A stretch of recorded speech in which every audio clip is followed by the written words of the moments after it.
ಮನ ಮನದ ಕತ್ತಲು ಅಳಿಸೋಕೆ ಮನೆ ಮನೆಗೆ ಬರ್ತಿವೆ 9 ಶಕ್ತಿ ದೇವತೆಗಳ ಭಕ್ತಿ ಪ್ರಧಾನ ಕಥೆಗಳು. ಜಗವ ಕಾಯೋ ತಾಯಿಯ ಹಬ್ಬದ ಸಡಗರಕ್ಕೆ ನವಶಕ್ತಿ ನವರಾತ್ರಿ.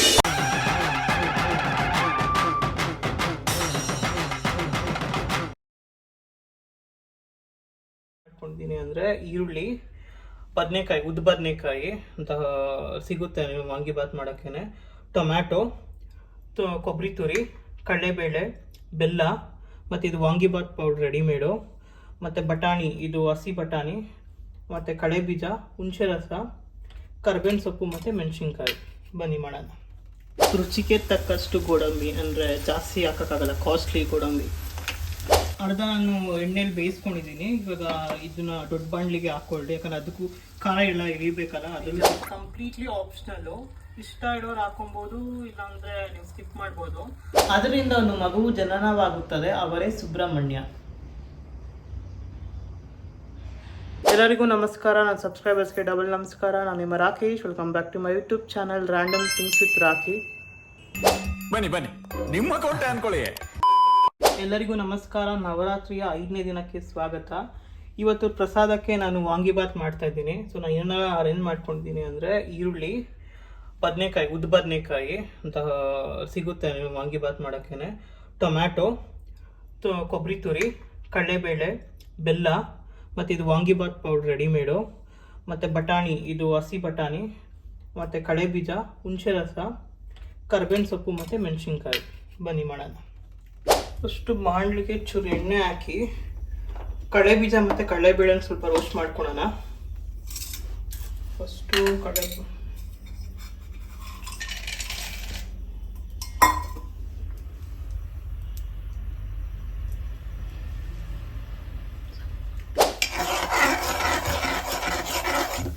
ಲೈಟಿಗಾರೆ ಸಾಕು. ನಾವು ಚಿತ್ರಾನ್ನಾಗೆಲ್ಲ ಮಾಡಿರಲ್ಲ ಅಷ್ಟೊಂದು ಆಗಬೇಕಾಗಿಲ್ಲ. ಇನ್ನು ಮೆತ್ತಗಿರುತ್ತೆ ಅಂತ ಸ್ವಲ್ಪ ಕ್ರಂಚಿ ಇರಲಿ ಅಂತ ಹಾಕಿದ್ದೀನಿ.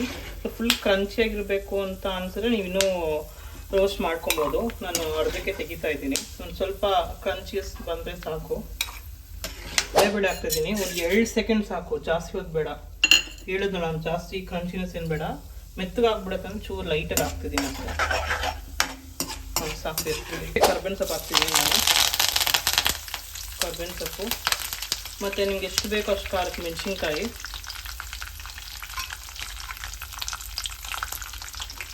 ಮಾಡ್ಕೊಂಡು ಈರುಳ್ಳಿ ಹಾಕ್ತೀನಿ.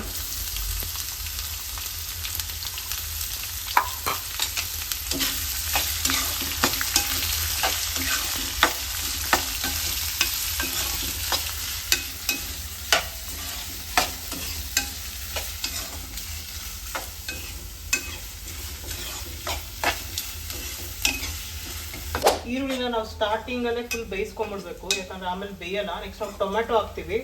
ಟೊಮೆಟೊ ಹಾಕಿದಾಗ ಏನಾಗುತ್ತೆ, ನೀರು ಬಿಟ್ಕೊಂಡ್ಬಿಡುತ್ತೆ. ಸೊ ಅವಾಗ ಈರುಳ್ಳಿ ಕ್ಲೀನಾಗಿ ಬೇಯಲ್ಲ. ಸೊ ಸ್ಟಾರ್ಟಿಂಗಲ್ಲೇ ನಾವು ಈರುಳ್ಳಿನ ಬೇಯಿಸ್ಕೊಂಡ್ಬಿಡ್ಬೇಕು. ಇಲ್ಲಾಂದರೆ ಅದು ಮೆತ್ತಗೆ ಹಂಗೆ ಇರುತ್ತೆ, ಅರ್ಧಂಬರ್ಧ ಬೆಂದಿರುತ್ತೆ. ಇಲ್ಲಾಂದರೆ ಇವ್ನು ಕೆಲಸ ಮಾಡ್ಬೋದು, ಒಂಚೂರು ಉಪ್ಪು ಹಾಕ್ಕೊಳ್ರಿ. ಈರುಳ್ಳಿ ಹಾಕಿದಾಗ ಬೇಗ ಬೆಂದು ಬಿಡುತ್ತೆ. ನಾನು ಚೂರು ಉಪ್ಪು ಹಾಕಿದ್ದೀನಿ, ಅಂದರೆ ಏನು ಲೈಟಾಗೆ ಬೇಯೋಕ್ಕಷ್ಟು. ಈಗ ಹಚ್ಚಿಕೊಂಡು ಟೊಮೆಟೊ ಹಾಕ್ತೀನಿ.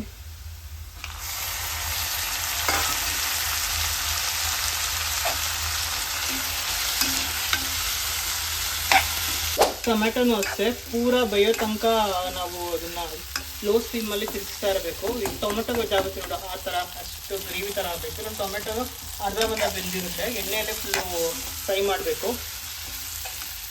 ರುಚಿಗೆ ತಕ್ಕಷ್ಟು ಗೋಡಂಬಿ, ಅಂದರೆ ಜಾಸ್ತಿ ಹಾಕೋಕ್ಕಾಗಲ್ಲ, ಕಾಸ್ಟ್ಲಿ ಗೋಡಂಬಿ.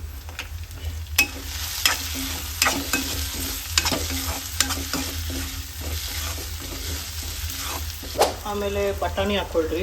ನಾನು ಇಲ್ಲಿ ಹಸಿ ಬಟಾಣಿ ಹಾಕ್ಕೊತಿದ್ದೀನಿ. ಒಣ ಬಟಾಣಿ ಅಂದರೆ ಒಂದಿನ ಮುಂಚೆನೇ ನೆನೆಸಿಕ್ಕಿರಬೇಕು.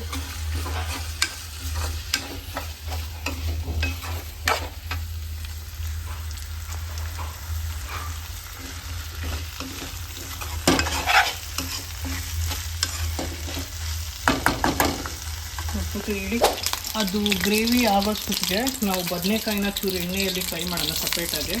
ಇದು ಲಾಸ್ಟಾಗಿ ಆ್ಯಡ್ ಮಾಡ್ಕೊಳ್ಳೋಣ.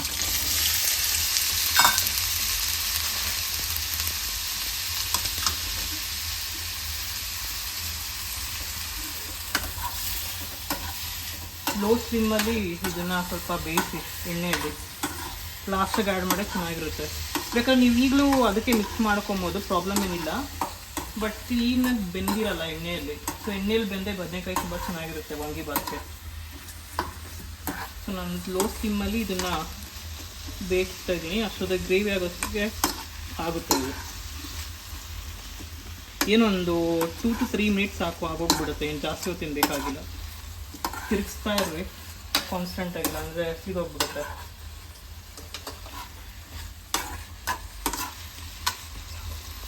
ಅರ್ಧ ನಾನು ಎಣ್ಣೆಯಲ್ಲಿ ಬೇಯಿಸ್ಕೊಂಡಿದ್ದೀನಿ. ಇವಾಗ ಇದನ್ನ ದೊಡ್ಡ ಬಾಣಲಿಗೆ ಹಾಕ್ಕೊಳ್ಳಿ, ಯಾಕಂದರೆ ಅದಕ್ಕೂ ಕಾಯಿ ಎಲ್ಲ ಎಳಿಬೇಕಲ್ಲ, ಅದರಲ್ಲೂ ಸ್ವಲ್ಪ ಬೇಯ್ಕೊಳ್ಳಿ.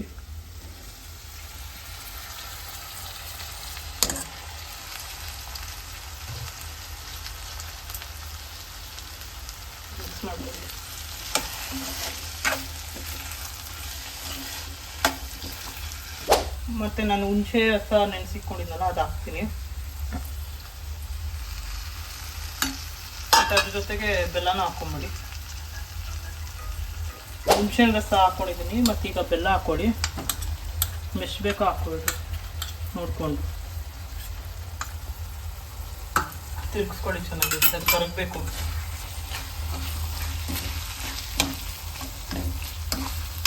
ಇದು ಗಟ್ಟಿ ಆಯಿತು. ಸೊ ನಾನು ಮಾಡ್ತೀನಿ, ಚೂರು ನೀರು ಹಾಕ್ಕೊಳ್ತೀನಿ. ಅದಕ್ಕೆ ಬೇಯಬೇಕದು. ಹುಣಸೆ ಇದು ಬೆಲ್ಲ ಎಲ್ಲ ಕರಗಬೇಕಲ್ಲ, ಒಂಚೂರು ನೀರು ತಿರುಗಿಸ್ಕೊಳ್ಳಿ. ಸ್ವಲ್ಪ ಫ್ಲೇಮ್ ಜಾಸ್ತಿ ಮಾಡ್ಕೊಂಡು ಒಂದು ತಿರುಗಿಸ್ಕೊಳ್ಳಿ. ಮತ್ತು ರೆಡಿಮೇಡ್ ವಾಂಗಿಬಾತ್ ಪೌಡ್ರು ಹಾಕಿ. ನಾನು 2 ಪ್ಯಾಕೆಟ್ ತೊಗೊಂಡಿದ್ದೀನಿ, 10 ರುಪೀಸ್ದು.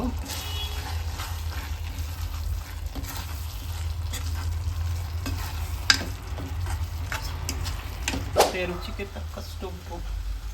ಆ್ಯಕ್ಚುಲಿ ವಾಂಗಿಬಾತ್ನ 2 ಥರ ಮಾಡ್ತಾರೆ. ಒಂದು ಲೈಕ್ ಕುಕ್ಕರಲ್ಲಿ ಮಾಡ್ತಾರೆ, ಈ ಏನು ಪಲಾವ್ ಥರ, ಟೊಮೊಟೊ ಬಾತ್ ಥರ. ಇನ್ನೊಂದು ಗೊಜ್ಜು ಥರ, ನಾನು ಮಾಡ್ತಿದ್ದೀನಲ್ಲ ಗೊಜ್ಜು ಥರ. ಅದು ಮಾಡ್ಬೋದಿತ್ತು, ಬಟ್ ನನಗೆ ಇದು ಮಾಡೋಕ್ಕೆ ಚೆನ್ನಾಗಿರುತ್ತೆ ಅಂತ ಅಂದ್ಕೊಂಡೆ. ಸೊ ಅದಕ್ಕೆ ಇದು ಮಾಡಿದೆ. ನೋಡಿ ಚೆನ್ನಾಗಿ ಬರ್ತಿದೆ, ಕಲರ್ ಎಲ್ಲ ಗಮ್ ಅಂತಿದೆ. ಉಪ್ಪು ಹಾಕಿ ಒಂಚೂರು ಬೇಯೋಕೆ ಬಿಡೋಣ, ಉಪ್ಪೆಲ್ಲ ಹಿಡೀಲಿ ಅದಕ್ಕೆ. ಮತ್ತು ಕಳೆ ಬೀಜ ಇದು ಕಂಪ್ಲೀಟ್ಲಿ ಆಪ್ಷನಲ್ಲು. ಇಷ್ಟ ಇಡೋರು ಹಾಕೊಬೋದು, ಇಲ್ಲಾಂದರೆ ನೀವು ಸ್ಕಿಪ್ ಮಾಡ್ಬೋದು. ನಾನು ಹೊಸ್ದಾಗಿ ಟ್ರೈ ಮಾಡ್ತಿದ್ದೀನಿ. ಆ್ಯಕ್ಚುಲಿ ನಾನು ನಂತರ ಮಾಡಿದ್ರೆ ಸ್ವಲ್ಪ ಯೂಟ್ಯೂಬ್ ನೋಡ್ಕೊಂಡು ಮಾಡ್ತಿದ್ದೀನಿ. ನಾನು ಕಳೆ ಬೀಜಲ್ಲಿ ಹಾಕಲ್ಲ, ಚೆನ್ನಾಗಿರುತ್ತೆ ಅಂತ ನೋಡಿದೆ, ಅದಕ್ಕೆ ಹಾಕ್ತಿದ್ದೀನಿ. ಬರೀ ಟ್ರೈ ಮಾಡೋಣ.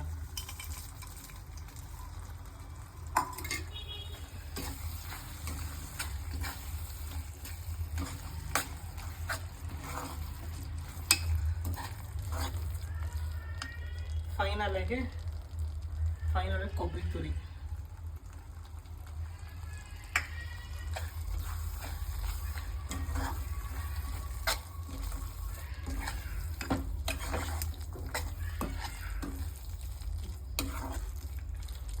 ಒಂದು 2 ನಿಮಿಷ ಬೇಡಿ, ಎಣ್ಣೆ ಎಲ್ಲ ಬಿಟ್ಕೊಂಡು ಆಫ್ ಮಾಡಿ ಅನ್ನ ಕಳಿಸ್ಬಿಡೋಣ. ಸೊ ಅನ್ನ ಆಗಲೇ ನಾನು ಮಾಡಿಟ್ಕೊಂಡಿದ್ದೆ. ನಾವು ಮುಂಚೆನೇ, ಯಾಕಂದ್ರೆ ಲೇಟ್ ಆಗಿಬಿಡುತ್ತೆ. ಅದನ್ನು ಕಿಕ್ಕಿ ಗೊಜ್ಜು ಮಾಡೋಕ್ಕೆ ಎರಡೂ. ನಾನು ಮುಂಚೆನೇ ಅನ್ನ ಮಾಡ್ಕೊಂಡಿದ್ದೆ, ಒಂದು 1 ಅವರ್ ಮುಂಚೆನೇ. ಸೊ ಕಳಿಸೋಣ ಈಗ.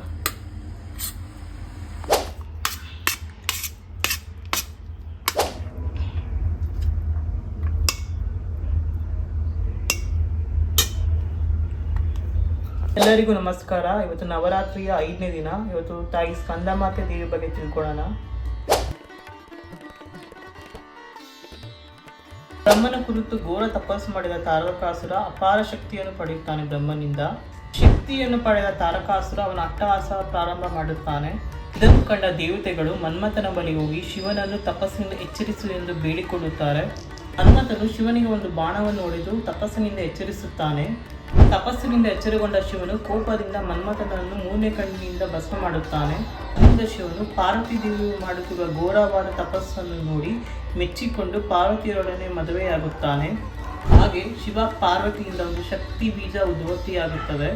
ಇದರ ಶಾಖ ಎಷ್ಟು ಮಟ್ಟಿಗೆ ಇತ್ತು ಅಂದರೆ ಸ್ವತಃ ಅಗ್ನಿದೇವನು ಇದರ ಶಾಖವನ್ನು ತಡೆಯಲು ಶಕ್ತಿ ಇರಲಿಲ್ಲ. ಅವರು ಆ ಬೀಜವನ್ನು ಗಂಗೆಗೆ ತಂದು ಕೊಡುತ್ತಾರೆ. ಅದರಿಂದ ಒಂದು ಮಗುವು ಜನನವಾಗುತ್ತದೆ. ಅವರೇ ಸುಬ್ರಹ್ಮಣ್ಯ. ಪಾರ್ವತಿ ಅವರಿಬ್ಬರ ಶಾಖ ಮತ್ತು ಶಕ್ತಿಯಿಂದ ಜನಿಸಿದ ಕಾರಣ ಇವರಿಗೆ ಸ್ಕಂದ ಎಂದು ಹೆಸರು ಬರುತ್ತದೆ. ಸ್ಕಂದನ ತಾಯಿಯಾಗಿರುವುದರಿಂದ ಪಾರ್ವತಿ ದೇವಿಗೆ ಸ್ಕಂದ ಮಾತಾ ಎಂದು ಹೆಸರು ಬರುತ್ತದೆ.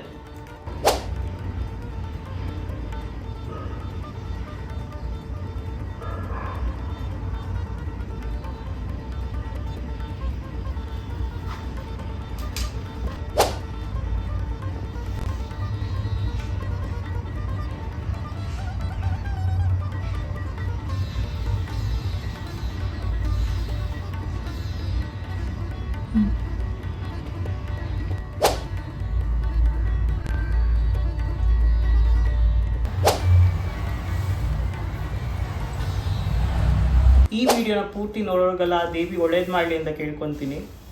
ಇನ್ನೊಂದು ದೇವಿಯ ಕಥೆ ಜೊತೆಗೆ ನಾಳೆ ತಿರ್ಗಾ ಸಿಗೋಣ. ಈ ವಿಡಿಯೋ ನಿಮ್ಗೆ ಇಷ್ಟ ಆಗಿದೆ ಲೈಕ್ ಮಾಡಿ, ಶೇರ್ ಮಾಡಿ, ನಿಮ್ಮ ಅಭಿಪ್ರಾಯವನ್ನು ಕಾಮೆಂಟಲ್ಲಿ ತಿಳಿಸಿ ಅಂತ ಹೇಳ್ತಾ ಮುಂದಿನ ಬ್ಲಾಗಲ್ಲಿ ಸಿಗೋಣ. ಬಾಯ್.